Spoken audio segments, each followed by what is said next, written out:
At this year's election, we will be asked, do you support the proposed cannabis legalisation and control bill? To get a better understanding of the arguments of for and against, I spoke to anti-campaigner Aaron Ironside. I'll be voting against legalising cannabis. And pro-campaigner Anna Jacob. I will be voting for legalising cannabis. The bill aims to reduce the harms associated with cannabis use. The debate is whether or not legalising cannabis will achieve that. First, let's hear the arguments for voting no. Legalising could increase use. Fundamentally, I'm opposed to legalising cannabis because harm reduction doesn't go with increased use. And everywhere around the world that cannabis has been legalised, over time the effect is that more cannabis is grown and used than ever.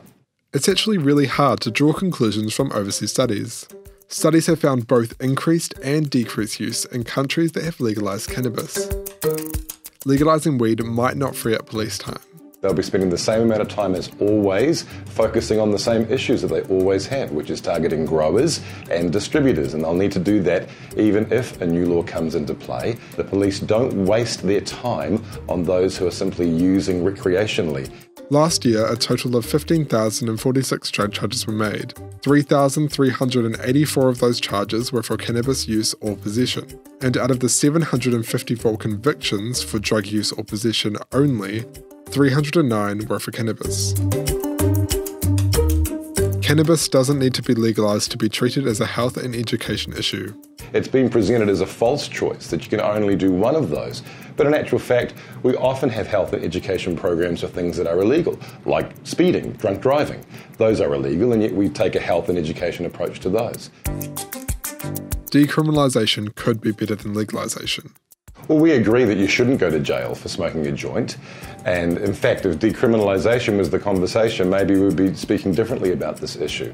But that isn't what's been asked. What's been asked is, should we legalise? Should we set up an entire new industry to sell cannabis to the public? So what's the difference between decriminalisation and legalisation? Decriminalisation would still have penalties for use and possession, but they wouldn't be criminal charges.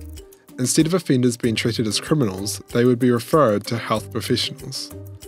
Legalisation, which is what the bill is proposing, would completely remove any penalties and allow for the government to regulate the production, sale and use of weed. Pro-campaigners say the problem with decriminalisation is that it doesn't deal with the issue of supply. People would still be accessing cannabis from illicit sources where they don't really know what they're getting. Oh, look, we agree that that's definitely the challenge. We're not advocating for prohibition.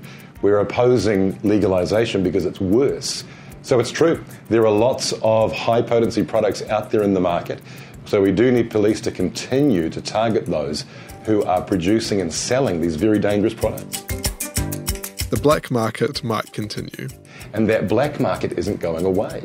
They're going to try and recover their lost revenue. So all that you're really doing when you legalise is setting up competition. And the two groups compete for each other, both looking for new customers. Now let's hear the arguments for voting yes. Cannabis use is common despite it being illegal. A study found that 4 out of 5 New Zealanders have tried cannabis before the age of 25.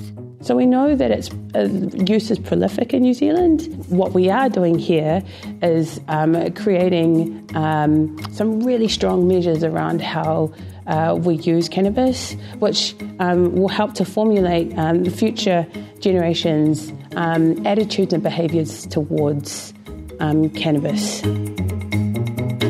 Cannabis offences disproportionately affect Māori men. This really, for me, it's about cannabis, but it's also about reforming a criminal justice system which disproportionately prosecutes and impacts on brown people and their families. Māori are 3 times more likely to be arrested and convicted of a cannabis-related crime than non-Māori, even after accounting for differences in use. It is estimated that legalising cannabis would reduce Māori cannabis convictions by up to 1,279 per year. Legalisation would provide a different route for people. It would actually provide jobs and real business opportunities. Legalising cannabis could help fund harm reduction strategies. by voting yes, I'm voting for more funds to go into supporting the mental health and addiction sector so that friends like people that I've grown up with and love are able to get the help that they need when they need it. Under the proposed bill, some of the money generated from cannabis products would be used to directly fund services that will assist in reducing the harm caused by cannabis use. Legalisation could free up police time. I'm a child of Auckland. I grew up in central Auckland. I live in South Auckland. I'm raising my family in South Auckland. In the community in which we live in, it's not a rare occurrence to see a chopper over our heads, to see police cars down our streets. By legalising cannabis, I truly believe that you would see a reduction in the amount of police presence in our communities as a result of gang-related activity going down. Legalising cannabis could reduce harm for young people. Under the proposed bill, people under the age of 20 would not be allowed to purchase or consume cannabis. We've seen it with smoking, right? As you put stronger measures around the sale and access to tobacco, you've seen the reduction in smoking rates. In 1984, the government initiated a tobacco control program. Since then, there has been an overall downward trend of smoking prevalence in New Zealand. So what will your vote be?